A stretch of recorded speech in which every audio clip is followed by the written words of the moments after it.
Is the mic working okay? Yeah, great. All right, ladies and gentlemen, welcome to morning one. Happy to see everybody, and incredible to see so many blue polo shirts. There are a lot of these here. I'm happy to see it. So today, I'm going to start with a talk called Perspectives on the Middle East, the same title as our program generally. And in this talk today, what I want to do is kind of divide it into three different sections. The first section will talk about kind of the etymology of the term Middle East. When we talk about the Middle East, what is it that we're talking about? And one of the big takeaways will be that this is a term that has evolved a lot over the course of about, well, in fact, exactly almost 120 years. Okay? So we'll talk about the evolution of that term. In the second part of the talk today, I'm going to talk to you a little bit about a concept called Orientalism, which was introduced by a Palestinian-American scholar back in 1978 in a book that he published. This is a gentleman named Edward Said. And in that part of the lecture, I'm going to ask us to kind of think critically about how we're thinking about the region. Ladies and gentlemen, apologies, and I don't want to embarrass you here, Mohammed, but I just wanted to introduce everybody to a student of mine, a research assistant of mine this summer from Gaza, who's going to be joining us for this session and hopefully some others. So that's the second part. How do we think critically about how we're thinking about this region? How have we thought about it before? Are any of those ways problematic? And then the third part of the lecture, I guess what I want to do is make a few observations about President Biden's trip to the Middle East, which is happening this week, I guess from the 13th to the 16th. So he'll get there on Wednesday, he'll leave on Saturday, and on Friday he'll meet the Saudis. And so we'll have a little bit to talk about in that regard. So let's start with a map, right? That's a big map, covers a lot of territory, covers a very large population. And you'll forgive me if I want to be a little bit Socratic throughout the lecture. Where do you guys think the Middle East is? Does anyone want to take a shot at this? Anybody feel good, confident about, I have the answer to where the Middle East is? Let me volunteer the wrong answer. Right? Wrong answer, please. Somewhere in the middle. Yeah, okay. Given that, so basically here. Okay, correct. Okay. Anybody else want to take a guess? And if you want, yeah, Harden. Morocco over to Iran. Morocco to Iran. Okay, what do you guys think? Do you like that answer?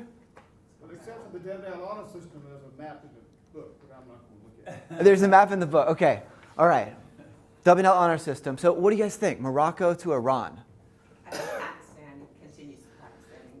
You think all the way to Pakistan. Okay, so we're talking about a lot of countries. This has got to be at least, I don't know, probably, what do you think? I mean, you go all the way to Pakistan, we're talking at least, I think, 20 countries, depending on where you draw the lines north and south.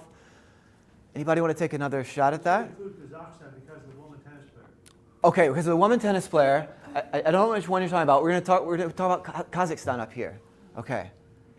Kazakhstan in the Middle East, Morocco in the Middle East, Iran in the Middle East.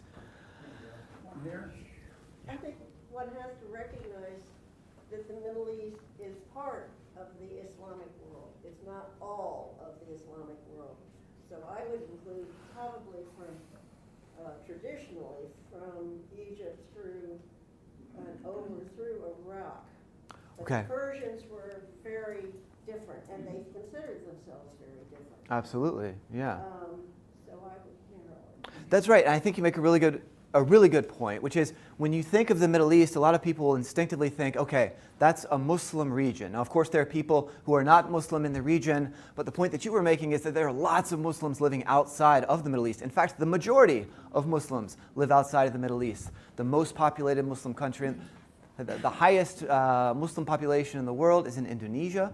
If I'm not mistaken, and I know that Bruce could correct me on this if I'm wrong, I was going to say followed by India and then Pakistan, although I think that's Bangladesh could be ahead of India. Bangladesh ahead of India at this point. Bangladesh, formerly East Pakistan, and that speaks to some colonialism that we'll get into in just a minute here, right? So there are incredibly densely populated places. I mean, Bangladesh, I guess Dhaka is one of the most densely populated places in the world. Gaza, also super populated. Okay, here's the thing. Basically, every answer that you all have given is right in some way, or has been right at some point over time, right? Before you move away from the map, Yes, sir. why does the map not identify Israel? Well, There. here we have George. Why isn't the word there? My guess is it's a font issue. You got to take that up with Google. Yeah, I'm not exactly sure, but we can see Israel on the map. We can see the West Bank, which. Identified and Jordan is not identified. Right, that's right. No, you're right. Jordan here. I can see kind of made out the West Bank. Maybe there's something of Gaza. I'm sure there will be if you zoom in. So it's on the map, just not written. Seth, you can tell it's a very map also because there's no Bangladesh, so it's at least before 71. Right. So that's interesting. So Bangladesh. I think Bangladesh is here, right? So again, not identified. Big word, small place. Who knows? Mary thinks it's a pre-47 map. But if it was, then it would have Palestine. This is getting complicated already. Right? Thanks a lot. No. So let's talk a little. Okay, so the Middle East, right? Anybody want to venture? How old is the term? Has this term been around for centuries? British Navy. Right, British Navy. That's British Navy. That's important, right? The term itself goes back to 1902, 120 years ago. Okay.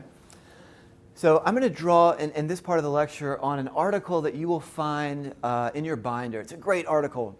A guy named Davison writing in Foreign Affairs in 1960. Title of the article is Where is the Middle East? If you get a chance to read it, I highly encourage you to do that. It shows you what a mess the etymology has been from 1902 until 1960 when the article was written. Okay? One of the things that he talks about is that going back to antiquity, at the time of the ancient Greeks, there was this distinction drawn between the barbaric north and the cultured south, right? But it wasn't until Rome that we got this east-west divide with which we're more familiar today, I would say, right? And that distinction, the east-west divide, kind of ingrained itself in the thoughts of Europeans, for lack of a better term, right? And it kind of held. And when the age of exploration came about, we needed to get a little bit more specific. So if we're going to say that the East is kind of that way, and the point of reference, of course, is Europe, right? Then where do you think the Far East is? And that would be useful to be able to identify. What would the Far East be on this map? Japan, China, Malaysia, exactly. That's the Far East. At some point, someone thought, well, we should maybe make a distinction. So if we're not talking about the Far East, then we can talk about something different. Not the Middle East, but the Near East, right? And for Europeans, by the late 19th century, the Near East was, for the most part, where the Ottoman Empire began, right? Now, the Ottoman Empire, this was a great empire, kind of spanning all kinds of this area, the north of Africa, lasted for centuries, right? And at that point, no one was calling it the Middle East. So you had, at the beginning of the 20th century, a Far East, you had a Near East, and then along comes this person, Alfred Thayer Mahan. He was a U.S. historian. He was a captain, I think, in the Navy. Navies have captains, right? Yes, they do. Pretty sure, yeah. So he was a naval historian, and in 1902, writing in the National Review of London, here's what he said. The Middle East, if I may adopt a term, which I have not seen, will someday need its Malta as well as its Gibraltar. The British Navy should have the facility to concentrate force if occasion arises about Aden, so you can think of kind of Yemen today, India, and the Gulf. Okay.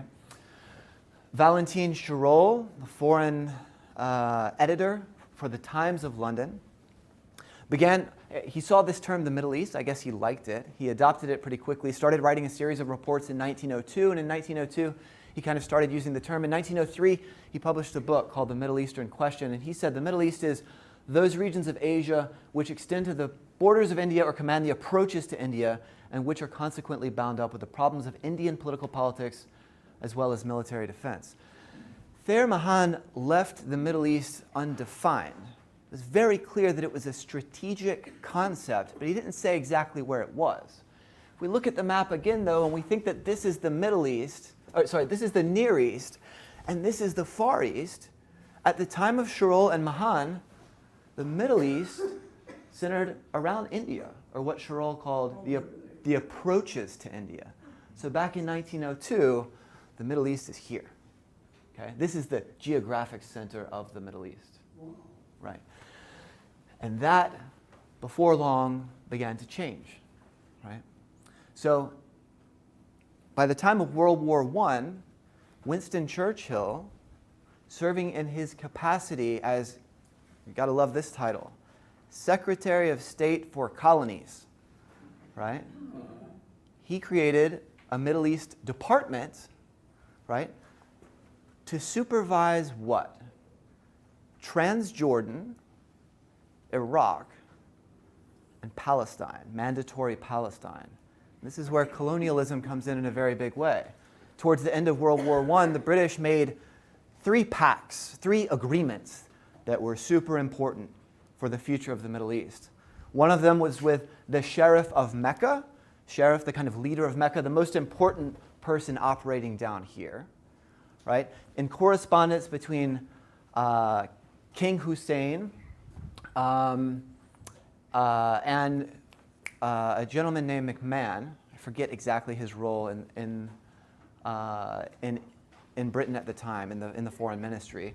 There was an agreement essentially between Britain and the Sheriff of Mecca for support and recognition, kind of a promise from the British that we will recognize your claim to Arabia, you will be king, but in order to do that, that was 1915, 1916, you have to help us against the Ottomans, right, who were on the wrong side of this war, right, World War I.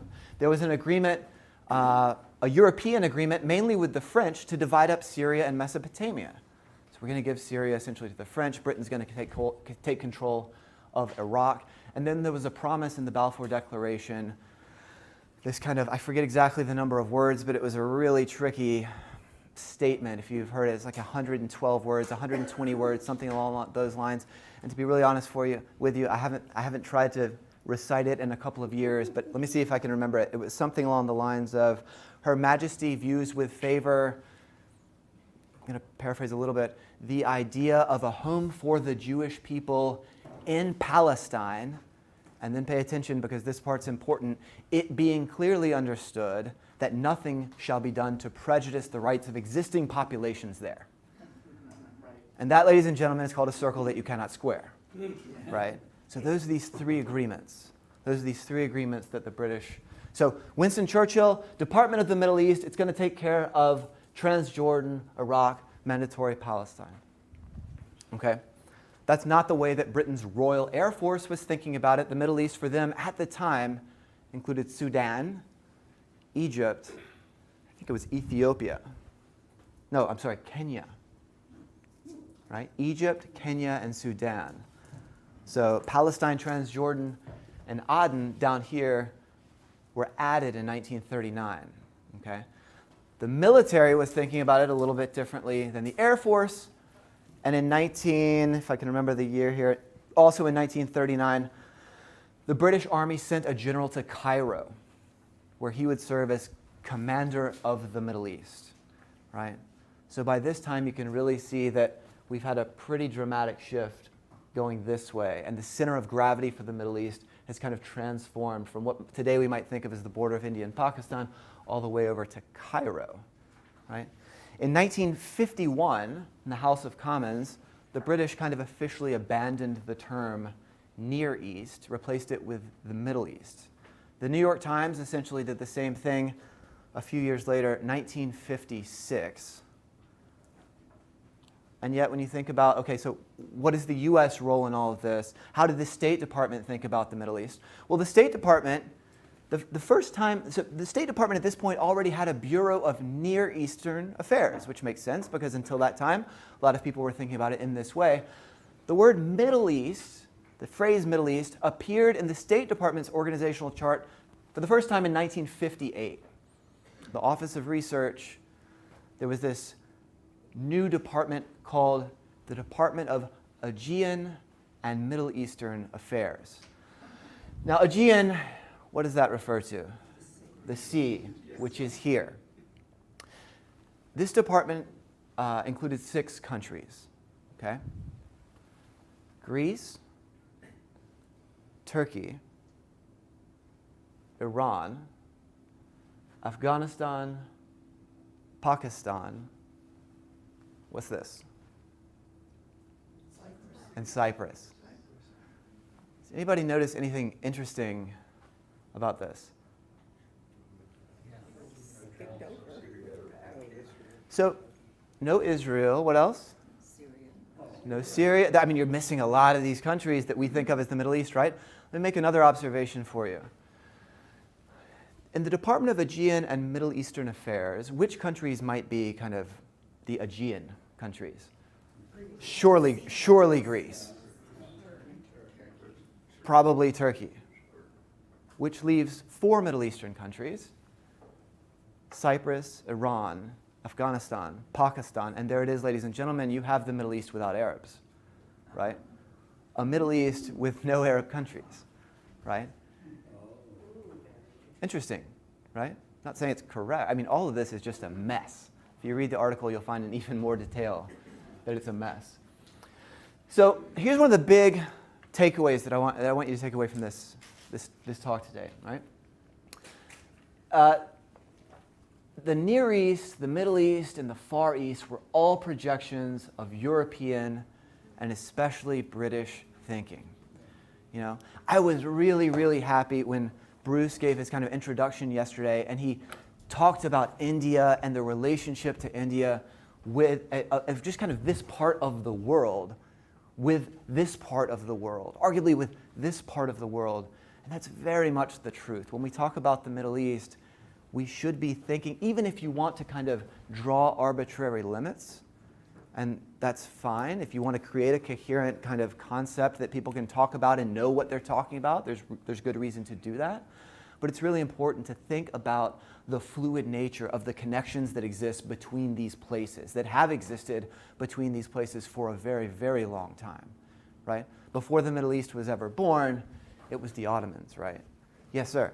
Quick question on the maps. I've always liked maps. When I was a kid in grade school, and probably a lot of people in here too, Turkey was called Asia Minor on the maps. Yes, sir. Can you talk about that? If I'm not mistaken, Asia Minor refers to this land mass. And so I don't think the country was ever called Asia Minor, but this country. And so if we think about Asia, you know, a lot of times today when people say South Asia, they're referring to India. Sometimes they refer to Pakistan. When they say Southwest Asia, they're talking about kind of Pakistan, Afghanistan, Iran. Some people still call what we are thinking of kind of, what I think of as kind of the core of the Middle East today, Southwest Asia too. I think Asia Minor was kind of a description of a landmass rather than a description of a country. And if I'm not mistaken, you can kind of still get away with describing Turkey that way. And Seth, just to add to the complexity, some people would prefer to call all of what we would term here the Middle East as West Asia. Absolutely. Not Southwest, but West. West Asia, right. So this could be West Asia, right? And in fact, I guess Istanbul, famously, you all know better than I, is kind of the city that straddles 2 continents, right? In the West, it's Europe, and in the East, it's Asia, okay? So when we think about the Middle East, remember this. It has never been a religious entity. It's never been a cultural entity, right? The cultures are vast, and they are distinct.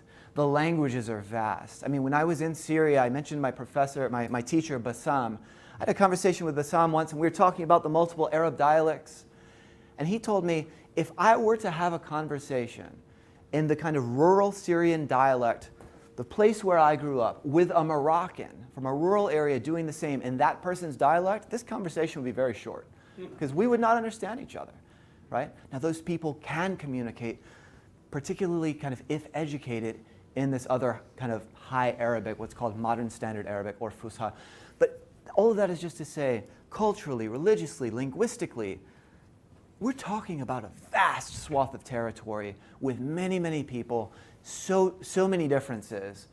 What has been the unifying consideration that has pulled the term Middle East together more than anything else, and maybe exclusively over time and across space, despite all of this evolution, has been the geopolitical and strategic considerations of outside powers, especially Britain. This is a term that has been imposed on this geography, always. Okay?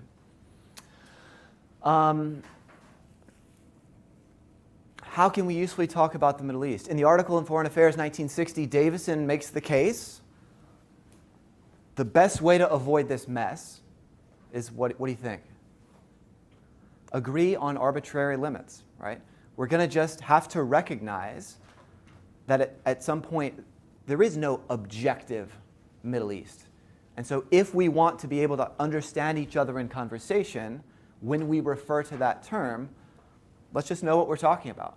And so for Davison, he included Israel, Turkey, Iran, all kind of non-Arab states, at least predominantly, and Egypt, right, in North Africa, plus the Arab states of kind of Southwest Asia. So Turkey, Iran, Israel, Egypt, this. And that for Davison was the Middle East, right? Now there are kind of acronyms that you may have heard of. At W&L, we have a program. It offers a minor. It's called Middle East and South Asian Studies, MESA, right? And so that program kind of covers, well, frankly, it covers a lot. If I'm being really honest, when I teach my course on Middle East politics, we do include Morocco. We go all the way across North Africa. We stop here in Iran, but there are other courses that draw crystal clear connections, every bit as clear as what I can draw to North Africa to South Asia, right? So you have MESA, and you also have MENA, Middle East and North Africa, right? That definition offered by Davison in 1960 has been pretty close to what the United States has kind of adhered to since the Cold War as the core of the Middle East. Now, I'll show you in a moment how the State Department is thinking about the Middle East, which, by the way, is different than how the military is thinking about the Middle East even today. But the core of the Middle East for the State Department has been that, more or less, that definition offered by Davison. But of course, in late 2010, early 2011, something happens. A man in Tunisia lights himself on fire. He serves as the literal match that sets off this fire of attempted revolution in the Middle East, right? It starts in Tunisia, North Africa. It moves to Egypt, right? It finds itself in Libya and Yemen and Syria, all over the place. For Davison, Egypt is the Middle East and East. Libya is not, right? So arbitrary. In another article in Foreign Affairs, much more recent, in the past year, there's a scholar at George Washington University, Mark Lynch, who argues that this model of thinking about the Middle East is outdated. And Lynch, I think, in my opinion, is tackling something really, really hard, right? I mean, the etymology of this term, the evolution of it over time, has really been a mess. And Lynch is saying the way that we're thinking about it, the way that policymakers, scholars are thinking about what he calls this legacy definition, it's just not adequate. We've got to think about something broader, something more fluid, something that includes South Asia, something that includes maybe parts of North Africa. But Lynch never defines it either. One of the arguments that he makes is that if we think about it more broadly, more fluidly, then we will be in a better position for policy, right? One of the lines that stood out to me in his piece was this: continuing to build scholarship and policy on a legacy definition of the Middle East threatens to blind U.S. strategy to the actual dynamics shaping the region and makes Washington all too likely to continue making disastrous blunders there. I have respect for the point of view. Davison will point to a group like ISIS, right, and say, this is a group that attracted attention and support in Afghanistan, right, in Mali, in Nigeria, in parts of the Middle East, right? And if we're thinking about terrorism as a purely Arab problem, we're going to be blind to these dynamics. I don't really buy it. Here's why. I don't think that anyone who's thinking about terrorism in a sophisticated kind of way is thinking about this as purely an Arab problem, right? I certainly never thought about it that way over the course of the past decade when I was studying about it and writing about it. So I kind of understand the argument that Lynch is making in that regard. I think it's something of a straw man. I don't have a problem. I'm just giving you my view, right? I'm certainly not trying to convince you that it is the right one. I don't have a problem with saying we're going to define the Middle East in a certain way. And in fact, I think if you do define it in a certain way, maybe that could actually help, right? Rather than saying it's fluid, it's amorphous, and creating a situation where confusion can reign about what it is that you're talking about. Okay? So is there a better way than a kind of arbitrary definition? The answer is I don't know. I'm not sure there is. Back to the US Department of State. We still don't have a Bureau of Middle Eastern Affairs.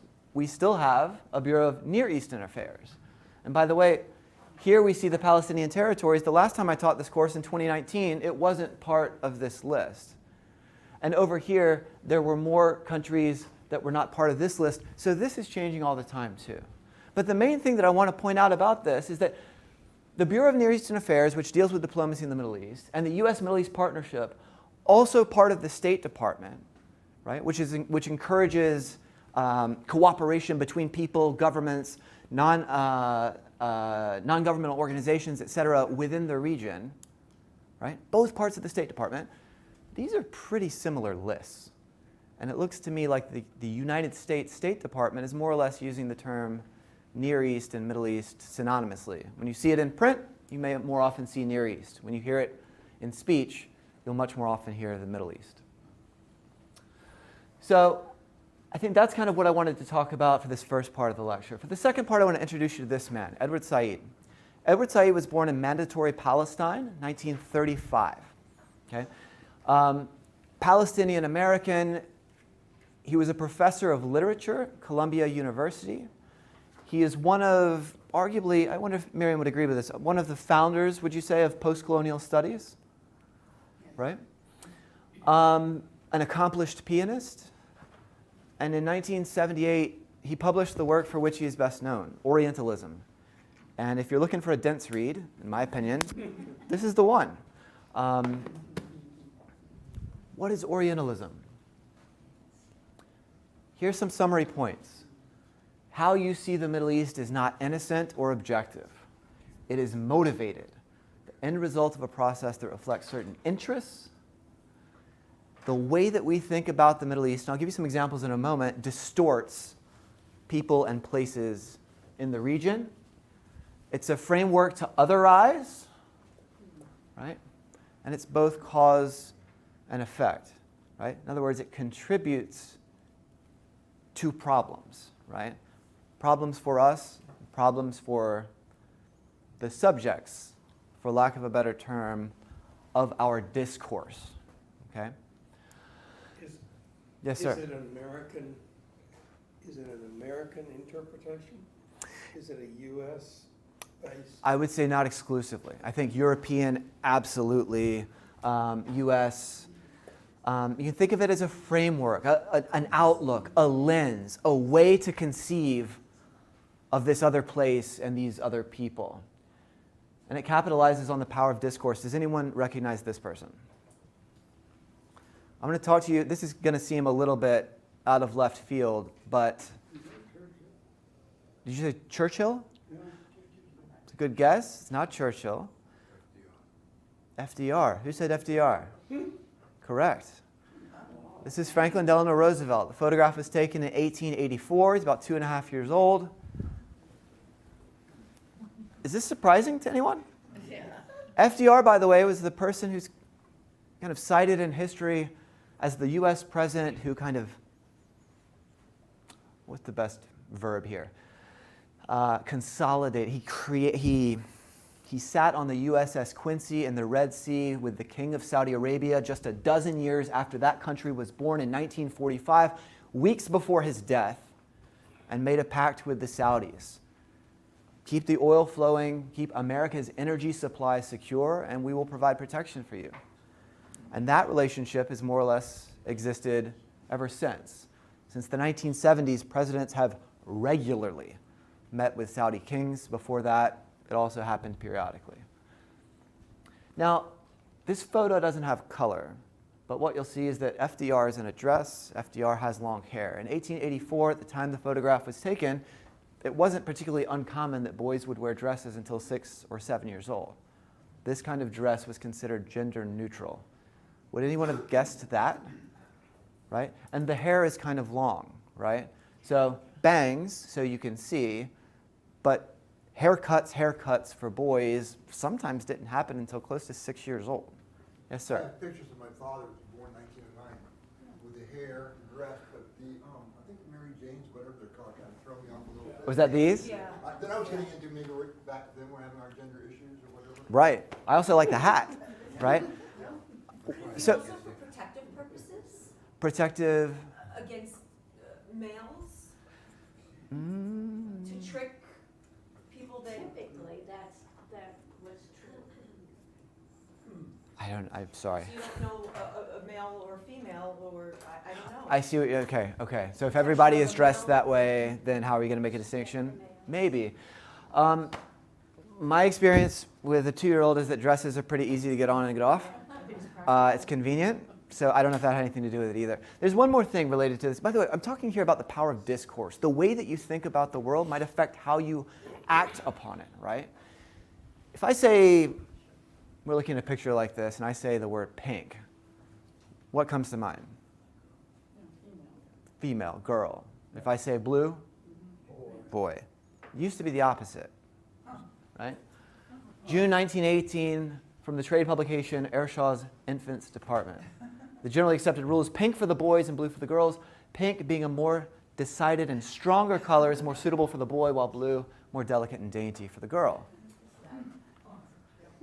Isn't it interesting? I mean, my guess is that before now, most people in the room hadn't really thought about, why pink is associated with girls, why blue is associated with boys. You just kind of had a sense that it was, right? But a question for you, is there anything objectively feminine about the color pink? Objectively feminine or masculine about the color blue? No. We just have these associations in our mind. And it's similar with the Middle East, similar with Arabs, it's similar with things like terrorism, right? So if I have this sense that those people over there, the ones blowing themselves up, and I'm going to be skeptical of this, that, and the other, right? Never mind the fact that suicide bombers weren't born in the Middle East, born in Sri Lanka, right? Never mind the fact that this is a phenomenon that's existed in other places throughout the world, right? Including in places like Colombia, okay?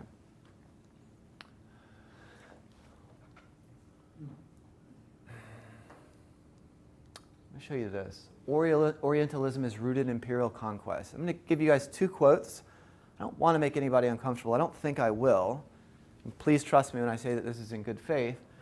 But we're going to talk about quotes from Napoleon and George W. Bush. Right? Napoleon on arrival to Egypt. Just let you guys read it for a second. What do you see in Napoleon's quote? I'm here to help. You could make a guy. I love God. You love God. I love God. I'm really here on your behalf, if you think about it. George W. Bush. And before we even go into this, I'm going to say, I don't believe that George W. Bush was some malintentioned president who wanted to go, up in the Middle East, create chaos, kill people. No, I think what he was doing was well-intentioned. But when I look at these quotes, I see parallels, right? Because we believe in the rights and dignity of our own citizenry, we're committed to defending the rights and dignity of people everywhere. That is the Middle East, right? For the George W. Bush presidency, that was what loomed largest. America has liberated millions around the world from tyranny and terror. In our hearts, we believe all are created equal under God. The liberty we prize is not America's gift to the world. It is Almighty God's gift to humanity, right? Kind of sounds like Napoleon. And I'm not going to speculate about what Napoleon believed or didn't, although I can if you want to, and I don't think he was that well-intentioned. I do think George W. Bush was well-intentioned. I think he was misguided. If I'm just being honest with you, we can talk more about it at dinner if you want to. But there are parallels here. And if you live in the region, you see those parallels. Yes, sir? you relate that all to Wilson rather than someone else? Maybe that he was Wilsonian? That George W. Bush was a Wilsonian? Sure. I mean, yeah. I mean, when it comes to the intentions, why am I acting abroad in the way that I am? Do I believe in the rights and the dignity of people? Do I believe that everyone aspires to be free? Yeah, I absolutely think that George W. Bush believed all of those things. But I think what happened under his presidency was in many ways tragic. And some things you can certainly argue were good. He overthrew Saddam Hussein, one of the most horrific tyrants that lived in that region or anywhere in the world, full stop, period. There's no conversation to be had there about that, right? But in toppling Iraq, hundreds of thousands died, right? The principal counterweight to Iran in the region was overthrown. Iran now has more influence in Baghdad than the United States does. And you might not be surprised to hear that wasn't one of the goals, right? So I just thought it would be kind of worth flagging some of these parallels.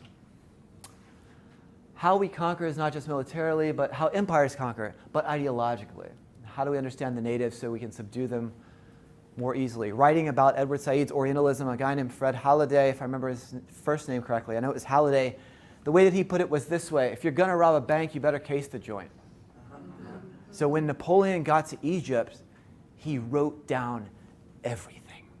He got people to write down everything. Because the idea there was we've got to understand what it is that we're looking at, who it is that we're dealing with, if we want to be successful here in our colonial enterprise, if we're going to control this place and these people. On the left, you see a list of territories, places that were colonized by Britain. On the right, by France. This was a colonial project, the 20th century, right? This is not that long ago, right? Described using the best intentions, right? But these are colonial powers. You'll watch a film about the French experience in Algeria. I can't remember what day that is, Rob. Is that tomorrow? Do you remember the Battle of Algiers? Tonight. It's tonight. Oh. Has anybody, who has not seen the Battle of Algiers? Okay. You guys are in for a treat. It's an amazing, amazing film. And one of the things that you're going to see in this film is a depiction of something that can be described, I think, in no other way than terrorism. Terrorism perpetrated against the French. And when you watch this film, I want you to ask yourself, would I be doing that? Or when I look at what I see here, am I going to condemn that? Does circumstance matter when it comes to the targeting of civilians? And I'm going to be honest with you for a second there. I was about to say the targeting of innocent people, and at the last moment I switched it to civilians. Not because I'm so convinced that civilians is right and innocent people is wrong. I'm talking about women and children in a milk bar that you're going to see blow up. Were those people, French people, colonizers in Algeria, innocent? That's a conversation that I hope we'll continue to have over the course of the week. I'd love to sit down at dinner and have that conversation with you all. Orientalism can appear in various manifestations. I've shown you a speech. Now I want to show you a quick video clip. And I want you to kind of pay attention to it. Listen to the lyrics that you're going to hear. It's the introduction. It's a little song. And then after that, I'll show you an instance from a book and maybe one other. Oh, I hope we have volume.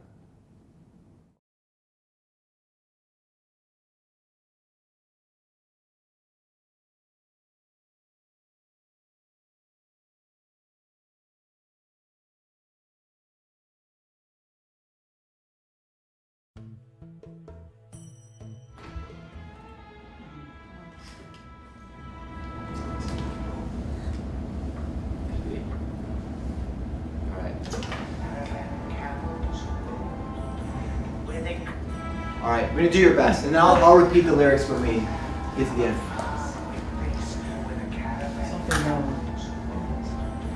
When they cut off your ear, if they don't like your face, it's barbaric, but hey, it's home. When the winds from the east Pay attention also to the images. and the sand of the glass is right, come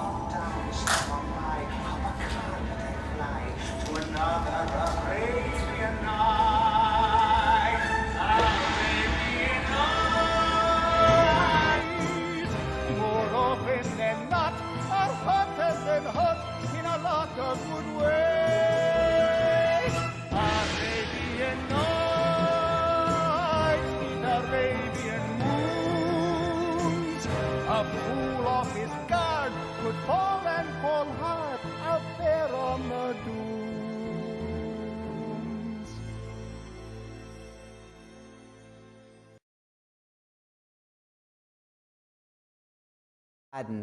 I loved this growing up. Okay? The lyrics in the introduction were, I come from a land in a faraway place where the caravan camels roam, where they'll cut off your ear if they don't like your face. It's barbaric, but hey, it's home. Right? Think about those lyrics for a second. This is the Middle East, where if they don't like your face, they'll cut off your ear. Or maybe it was your nose, I can't remember. And speaking of nose, does anybody notice anything here?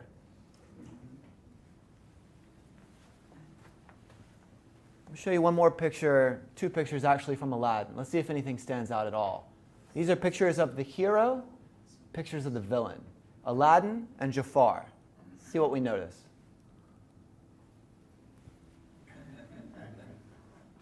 Anybody notice anything interesting? Skin color. It's a striking difference for these two Arabs, don't you think?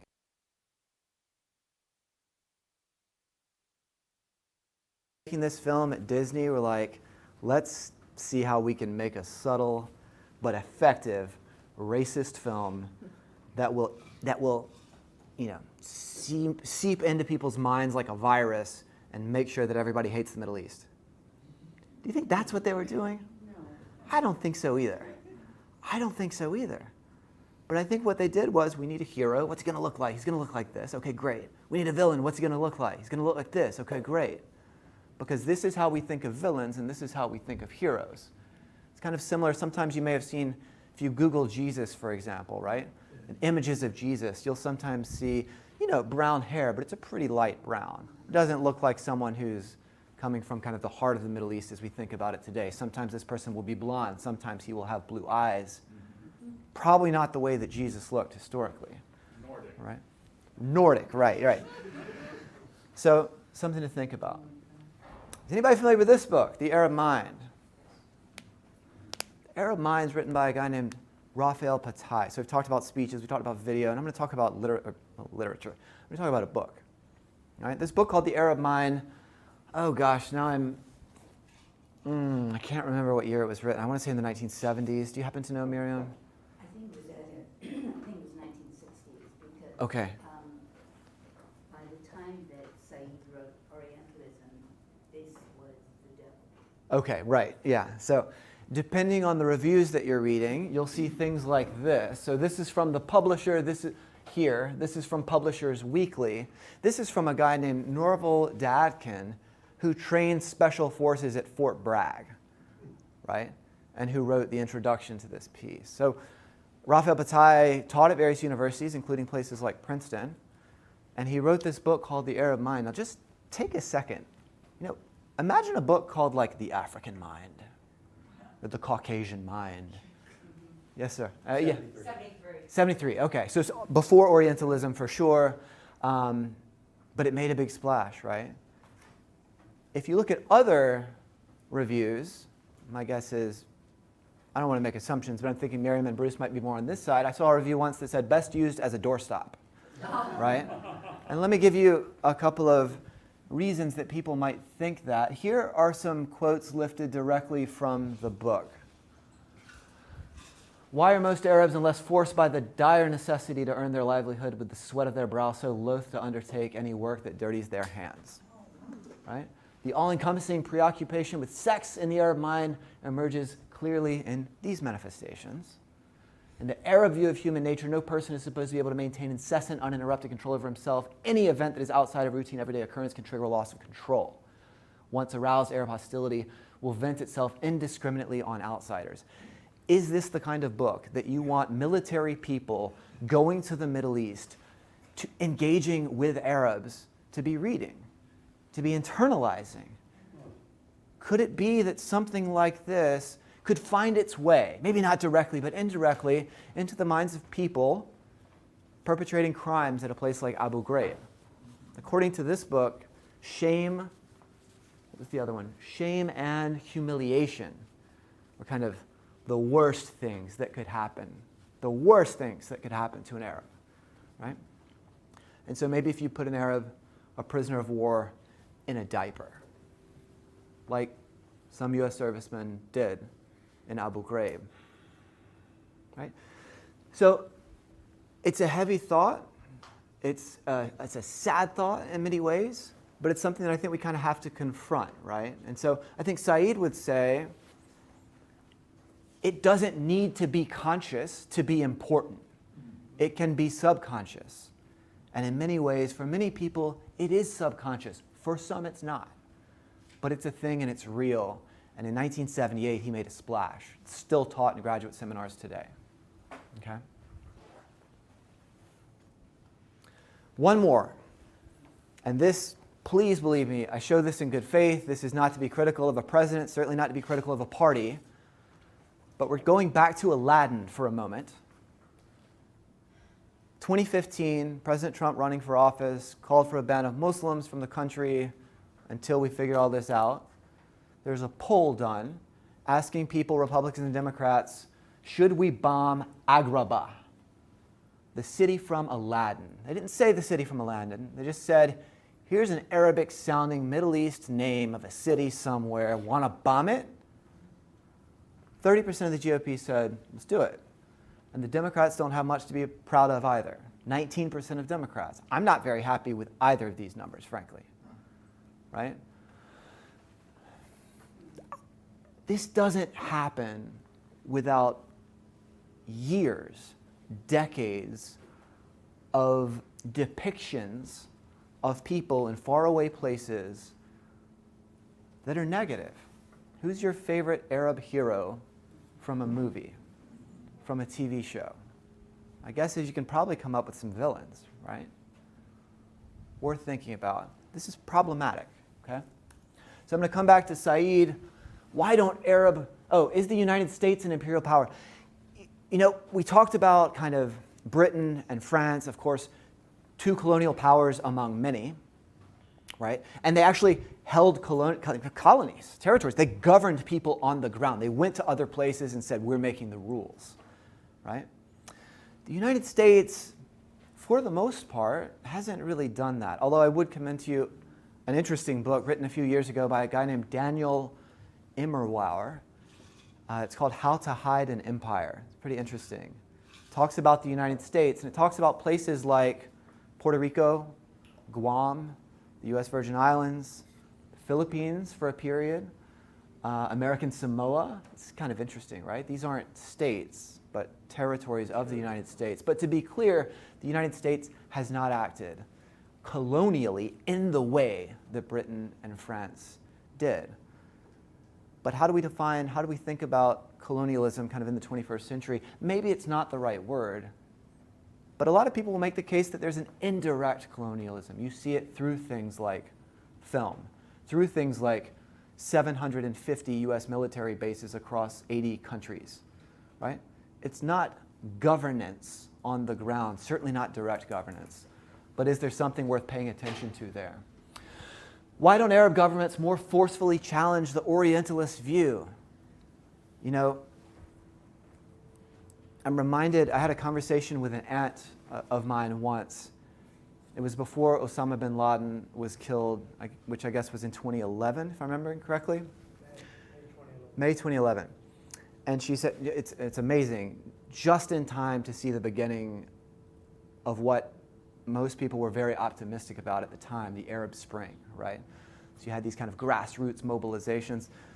Of course, it didn't play out. You guys have read, or some of you may have read A Rage for Order, another book that I'd love to talk about over dinner. In any case, where did I go back? I was having this conversation with my aunt, and she was asking, why can't we find this guy Osama bin Laden? Because she knew that I was studying terrorism and stuff like that.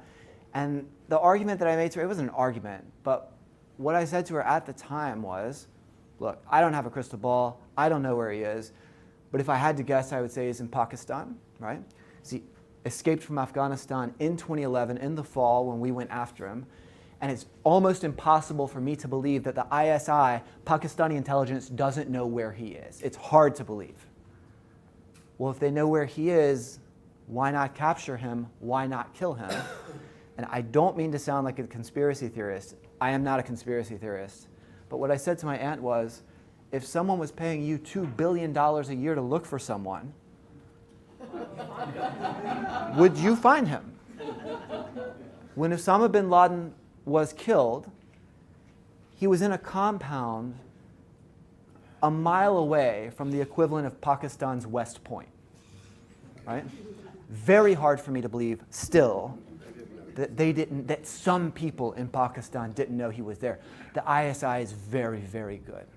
Hard to imagine that he spent that much time in that place without being known. The view can be good for dictatorships. If I am, Hosni Mubarak, who had a 30-year-long relationship with the United States before being overthrown, or if I am Abdel Fattah al-Sisi, who is going to meet with President Biden this week in Jeddah, in Saudi Arabia, I want people to think that I am the glue that holds this together. I live in a scary part of the world. There are terrorists and bad guys everywhere. Keep sending the money. Keep giving me support, even though you don't like to do it. I know you guys like human rights, that you're focused on this, that it's really important to you. I'm doing my best with the cards that I was dealt. These cards are nasty. These people are tough, and that's why I have to be tough. I'm going to hold this place together. And it's not just Egypt. It's in a lot of autocratic states throughout this region that the United States has supported, right? And by the way, I actually don't want to stand here before you and say, U.S. support for autocrats in the Middle East has been the wrong thing to do over these years. The truth is it's really complicated, right? I think there is a conversation to be had there. I think policy absolutely could have been better. But if the idea is human rights should be the number one and only thing we're thinking about, and we shouldn't deal with these people unless they're committed to that, you will get exactly nowhere. Okay? Critiques of Orientalism. I just want to check my time really quickly, and I've managed to lose my phone. 10 minutes. 10 minutes, great. Critiques of Orientalism. Said focuses on discourses about the region, right? So in this argument about Orientalism, he's not directly trying to analyze or explain what is happening in the region itself, people, or places. This is an argument about a lens, a problematic lens. I think it's a really, really interesting one, right? But that's the kind of a critique that someone like Halliday has made. Orientalism is about who is making the argument, not the subject of the argument. How do I make this point? Let me see if I can. This almost feels, I hesitate to wade into these waters because it could start to feel political. I don't want it to. But there's this question I think that people have who are critiquing Orientalism. If you make the argument that this is coming from an American perspective and therefore it is inherently flawed, or a European perspective and therefore it is inherently flawed, there might be a fair question to raise about, well, does your identity have bearing on the validity of your argument? In other words, is it true that just because an idea is produced in the context of domination, the idea is flawed or wrong? The conversation worth having, right? And I think, in some ways relevant to, again, not to wade into kind of modern political questions, but part of the critique of Orientalism. Do we have any questions? So that's kind of the second part of the lecture today. And the third part, which will be briefer, is just a couple of reflections on Joe Biden's trip to the Middle East. Do we have any questions before? Well, I guess we're going to do a Q&A a little bit after. So let me just press forward a little. Well, I guess I actually included a few. So this is a slide that I sometimes use in my class. It's just questions to think about. We don't need to answer them here. But when we're thinking about Orientalism, is objecting to the intro of Aladdin just being politically correct? Or is there really something to this, right? I actually think there's something to it. But I'm happy to have a conversation with anyone who wants to have that conversation. Is Orientalism sinister? Is it conscious? Could it be? Does it need be, right? Is generalization about the region unavoidable? How are we defining this region? how can we talk about the Middle East in any kinds of terms if we're talking about a place that is so incredibly diverse? There is an argument to be made that generalization is unavoidable, because otherwise, how do you have the conversation? Is a class or an alumni college program on Middle East politics or perspectives on the Middle East, is it Orientalist? Something to think about. Related to the generalization about the region, does that mean that the alternative is to try to pick it apart and say, here's what this part of the region believes and here's what's happening? So it would be a long... Yeah, I guess that would be the alternative, but even that can be problematic, right? Because within any particular country, you're going to have enormous diversity, right? So there's kind of a question of how far down do you go if you're unwilling to generalize. So this week, President Biden, it took a lot of effort on my part, but I wanted this to correspond. So I got President Biden to take a trip to the Middle East, meet the Saudis. I don't know if you guys have seen it, but 2 days ago he published an op-ed in the Washington Post. I don't know if this is his... Oftentimes when you publish op-eds, you don't get to choose the title. And so it might be that the editors of the Washington Post chose the title, or it might be that presidents get to choose their titles. I'm not sure. But he wrote a piece titled Why I'm Going to Saudi Arabia. When Joe Biden was running for president, he said that he was going to make Saudi Arabia a pariah state. Well, he was going to interact with it like the pariah state that it was. And what he was talking about in that context was a young man named Mohammed bin Salman, a little younger than my younger brother, the de facto leader of Saudi Arabia, born in 1984, so a young guy. And he has been an activist in foreign policy in a way that you just haven't seen from the Saudis in a very, well, maybe ever, right? So a war in Yemen that he began as defense minister in 2015 that just in recent months has seen its first truce. So 7 years deep, we have thousands of people dead, millions on the brink of starvation in Yemen. Of course, Mohammed bin Salman is the one who, according to US intelligence, and I believe this is absolutely true because this kind of thing doesn't happen without his say, ordered the butchering of a Washington Post correspondent, Jamal Khashoggi, in an embassy in Istanbul, Turkey, which you all have heard of, right? There are lots of other things that Mohammed bin Salman has done. I'll talk to you about some of those on Wednesday. But Biden doesn't like the guy. And the guy doesn't like Biden. And yet, right, they're probably going to have their first meeting this week because we now live in a world where Russia has invaded Ukraine, where oil prices have gone through the roof, where in the region, oil prices are arguably good for the exporters, right? For the Saudi Arabias, the UAEs, the Qatars. And they're horrible for places like Morocco, Tunisia, Syria, Jordan, Egypt, other places that don't export, that import. Because rising fuel prices aren't just about fuel, they're about the rising prices of everything, including food, right? So I worry a lot about what plays out in the region over the coming months because things there are pretty nasty right now. Last week I was in Argentina. Inflation's around 60%. In Lebanon, it's north of 200. How long does that last before the country breaks, right? And so Biden feels pretty forced, I think, at this point to say, I need to talk to people who maybe can do something. Saudi Arabia may not have the largest proven oil reserves in the world, a title that actually goes to basket case Venezuela, tragically. But Saudi Arabia has the largest what's called swing capacity. They can turn the taps on and off more easily than any other country in the world. And Biden is going there, frankly, to ask them to do more, right? He's also going in a context where there are new realities on the ground. The last time that Biden was there, I want to say it was 7 years ago in the region, if I'm not mistaken. I want to say 7 years ago. And at that time, Israel had diplomatic relations with all of 2 countries in the Arab world, Jordan and Egypt. That's all right. That's changed. So under the Trump administration, new accords were brokered between Israel and the United Arab Emirates, between Israel and Bahrain, And Israel has also normalized diplomatic ties with Morocco and Sudan. That's okay.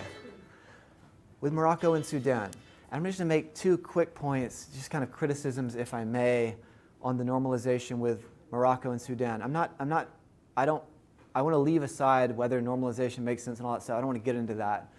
But the way that normalization happened between Israel and Morocco and Israel and Sudan just left a nasty taste in my mouth. So Morocco, let me see if I can go back to this slide really quickly.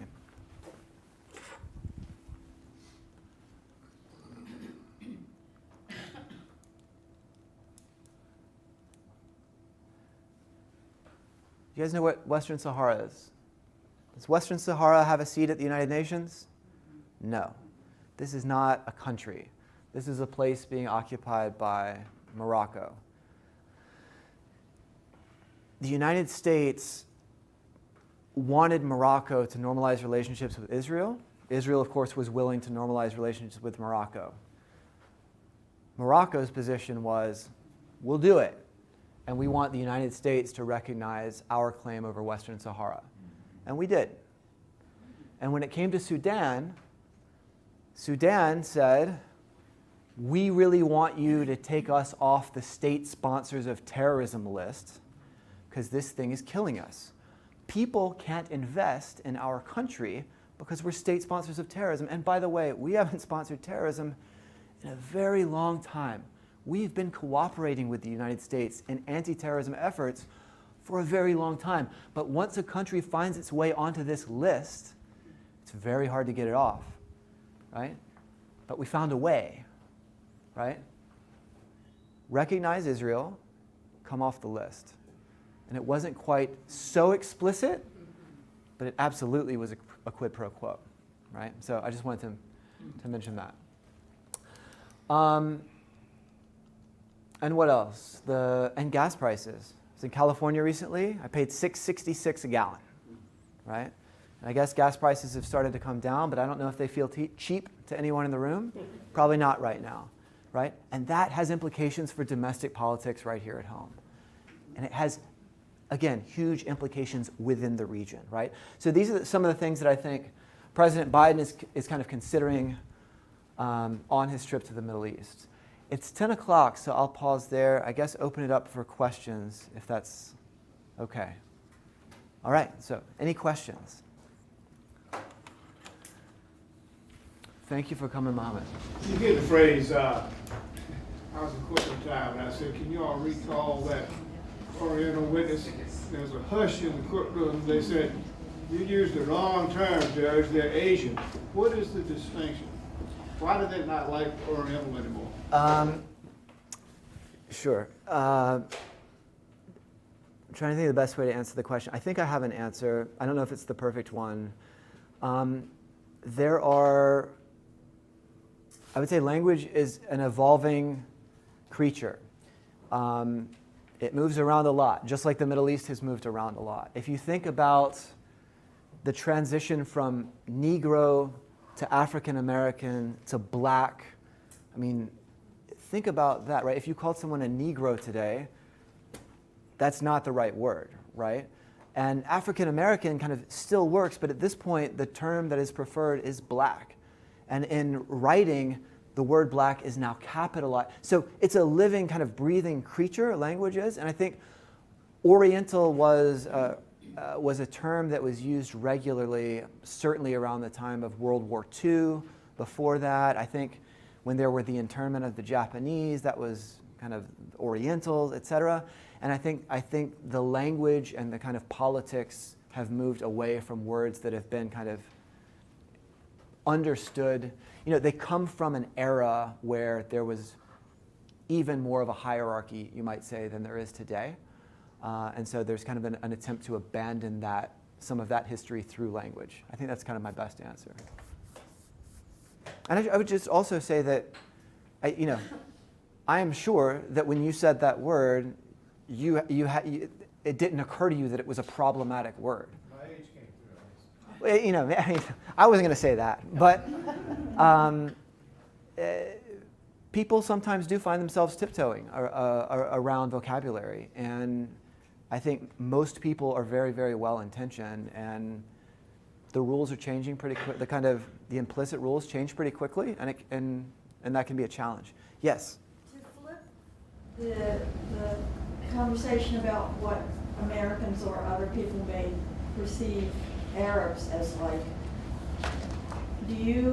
have you learned what Arabs think Americans? Do they have a generalized opinion of Americans? You know, there's a really dramatic differences across the region. What Israelis think about, you mentioned Arabs, but if I'm just talking about the region generally, what Israelis tend to think about the United States generally may be very different than what Iraqis think about the United States generally, as an example. So, I think there are a lot of people in the region, and it might be surprising that even in a place like Iran, where the government has called the United States the Great Satan, there are pockets of that place, sometimes very big pockets, that are essentially pro-American, if not pro-American government, pro-American, and look at kind of the freedoms that we have, appreciate those, maybe even want those. So I think it's maybe something of a cop-out, and I apologize for that, but I think you're going to see huge differences across the region.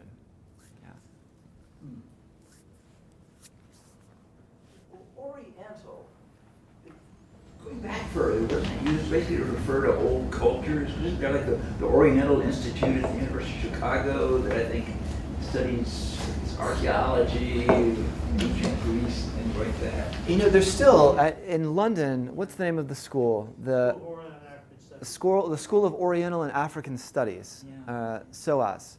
So some people have kind of abandoned certain vocabulary, some have resisted that. My sense of Oriental is that it is historically referred to kind of that which is East. And it's been mostly kind of undefined. But with archaeology, I'm sure there's been overlap there. Yeah.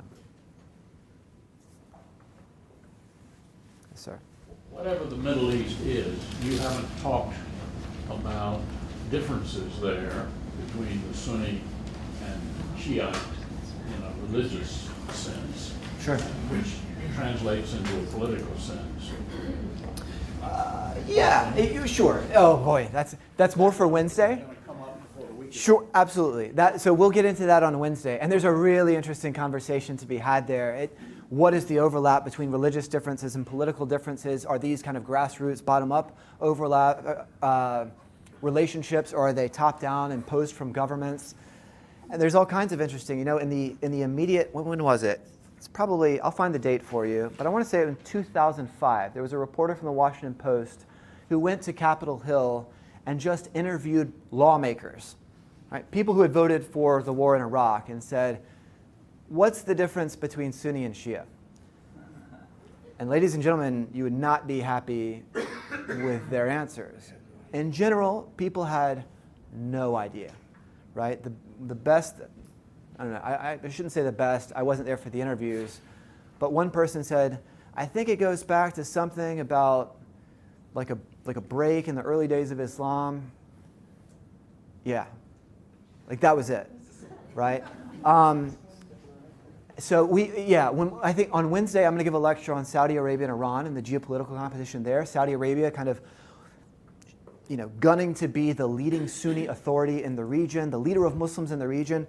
Iran is a Shia power who doesn't want to be the leader of Shia Muslims, wants to be the leader of Muslims in the region. And that's been a source of tension between these countries. We will get into some of those differences on Wednesday, for sure. All right, is that about it? Thank you guys so much.